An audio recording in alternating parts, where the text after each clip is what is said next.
This official visit of Prime Minister of Malaysia, Mr. Anwar Ibrahim, to Russia, and the negotiations that we had today is a bright example of that Russian-Malaysian relations are on the rise. They're successfully and progressively developing. Both sides are seriously interested in making this interaction more substantive and productive. We have all the necessary prerequisites for this. Russia and Malaysia are being tied by many years of tradition of friendship and mutual understanding. We always strived, and we are striving, to take into account the interests of each other, to work in a partner-like way to build our cooperation on the principles of mutual respect and mutual benefit. In this regard, we have regular political dialogue between our countries. We implement coordination between the foreign ministries, the ministries, councils of security and special services. We're actively developing interparliamentarian and interregional contacts. I would like to point out that the Prime Minister of Malaysia, Mr. Anwar Ibrahim, is to promoting Russian-Malaysian equal partnership, first of all, of equal economic dimension. I would like to point out that last year he was the main guest of the Eastern Economic Forum in Vladivostok, and tomorrow he is going to Tatarstan, where he is going to participate in the Kazan International Economic Forum, Russia-Islamic World. Returning to our today's negotiations, I would like to point out that we have spoken about the whole spectrum of relevant issues of bilateral interaction, as well as about the pressing issues of international agenda. As a result, we have pointed out specific plans to strengthen Russian-Malaysian cooperation in the future. We have paid priority attention to the further development of trade and investment interaction. As the results of 2024 regarding the trade turnover between Russia and Malaysia show that it is higher than $3.2 billion. International Intergovernmental Economic Commission is working actively. It was agreed that its another mission is going to be held in Malaysia in autumn.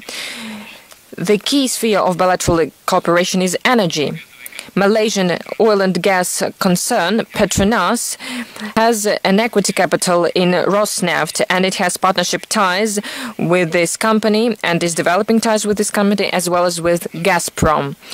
Our country supplies considerable volume of oil products and coal to Malaysian market, and we see prospects for implementing joint projects in gas sphere and in nuclear peaceful use of atomic energy.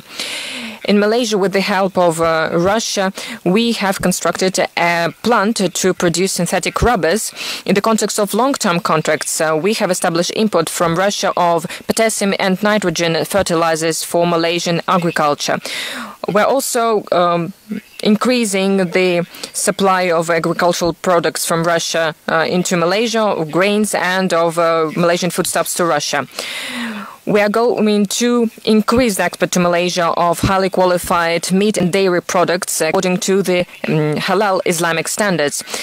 The dynamic and substantive nature is a characteristic for cultural and humanitarian sphere. We regularly have cinema festivals, photo exhibitions, musical concerts, and Russia helps Malaysia in preparing qualified personnel. Around 700 Malaysian citizens are now studying in Russia. At the same time, through the quotas of the government of the Russian Federation. Between the universities of two countries, we have more than 80 agreements on scientific, educational, and academic exchange. The diplomas of Russian universities are being recognized by Malaysian employers without any additional accreditation. Malaysia pays a lot of attention to the study of the Russian language, and right now it is being studied in the Malaysian Institute of Aviation Technologies in the context of the joint program with the Moscow Aviation Institute, as well as in the oldest and the most prestigious university of the country, Malaya University. Tourist exchanges are developing. Malaysian resorts are becoming more popular among Russians. We are working on establishing direct flights between our two states, which will contribute without any doubt to expand business and humanitarian contacts. Speaking about regional and global problems showed that the positions of Russia and Malaysia are coinciding or very similar. Our countries are firmly defending the principles of the rule of international law, sovereignty, non-intervention into internal affairs. They are coordinating affairs on the key multilateral platforms, including the UN. Last year, in the context of the Russia's presidency in BRICS, a new country partner category was established. Malaysia was one of those countries that was invited to join the activity of BRICS in this status. We are glad that Malaysian friends have accepted this invitation, and we will do everything in our power for Malaysia to join the work of all partner mechanisms of BRICS organically and rapidly. We have spoken in detail about the issues regarding the peaceful and sustainable development of Asia-Pacific region. Given that Malaysia is the current president of the Association of Southeast Asian Nations, we spoke about the prospects for further development of substantive dialogue between these international associations and Russia. In conclusion, I would like to highly appreciate once again the results of our today's joint work with Mr. Anwar Ibrahim. The program of his stay in Russia is continuing, and tomorrow, as we have already mentioned, he is going to visit the Republic of Tatarstan. I'm sure that this very intense agenda of Prime Minister will serve to strengthen the whole range of Russian-Malaysian partnership for the benefit of our both countries. Thank you very much. To President Vladimir Putin of the Russian Federation, and on behalf of my delegation, I would express my profound appreciation and thanks to the wonderful hospitality of this great country with a great history, civilization, culture, and the arts.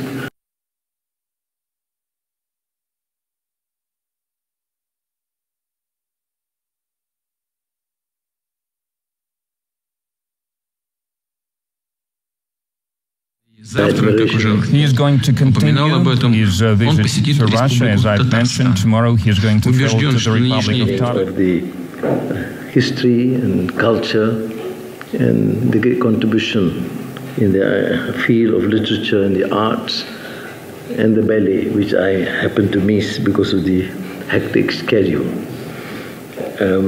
We have had extensive discussion and then later more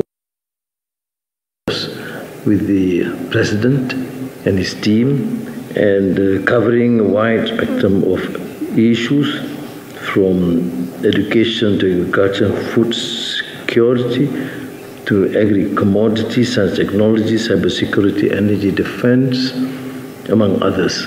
That shows that our commitment to enhance bilateral relations beyond what we have achieved thus far is true. The President has stated in such clarity that the relations has been good, but the potential for investments, trade, and collaboration need to be further enhanced, and that's precisely the reason why I choose to come first to Vladivostok as his guest, and now to Moscow and Kazan. And the joint commissions, various committees, including oil and gas, petrochemicals, has to then ensure that affect these changes and take the necessary action speedily. Of course, we would appreciate this increasing support in terms of training, aerospace, STI, and TVET, digital, AI, which the President and the team has been extremely kind to regard us as a trusted friend and a country that they can place a lot of support. And I think at this stage of development, however vigorous in semiconductor and AI fields, we would certainly want to collaborate with the Russian Federation to enhance this. There was some outstanding issues due to geopolitical dictates, but we have taken a position of centrality in Malaysia and ASEAN to decide for ourselves what is best for Malaysia and its people. And therefore, we would like to request and suggest that the Russian airlines, including Aeroflot, to resume direct flight route to Malaysia as soon as possible. And thank you again, President, for the support for our entry into BRICS. I recall from friends from China to Ethiopia, South Africa, saying that you made that initial proposal, and we Malaysians admire and, of course, appreciate very much. We did discuss a number of international issues. We are firm on these multilateral arrangements, based on rule-based multilateral arrangements, and therefore we have to proceed based on that principle. We do not accept unilateral action of countries because it would disrupt the arrangements and the peace and security of our region and the world. So I again, President Putin, want to assure you that Malaysia places a lot of not only expectations, but hope that this sort of a special relationship with the Russian Federation would be affected through meaningful exchanges and programs. I, on behalf of the government and the people, of course, would wish and would think it is a major and great, I should say,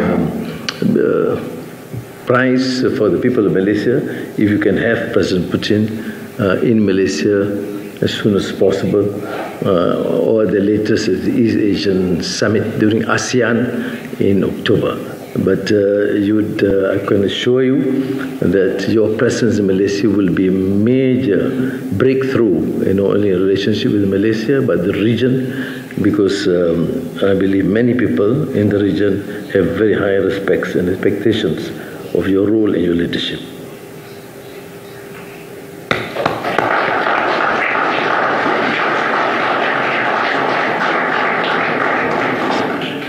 Спасибо большое, уважаемый господин премьер-министр. Хочу вас поблагодарить за этот визит. Он был очень продуктивным. Для вас еще не закончилась работа, хотя сегодня с самого раннего утра вы на ногах и в правительстве встречались, и здесь большой объем был взаимной информации и обмен мнениями. У нас действительно сложились очень добрые. Вот господин премьер-министр сказал, что он интересуется и историей, и культурой России. И это мы очень тоже ценим. Сейчас только вот в зале, в Андреевском зале, я рассказывал премьер-министру о том, что такое Андреевский зал. Там стоит 3 трона. И я спросил господина премьер-министра: господин премьер-министр, вот 3 трона стоит. Один для второй для его жены, для царицы. А 3-й трон, как вы думаете, для кого? Господин премьер-министр, практически не задумываясь, ответил: для 2-й жены.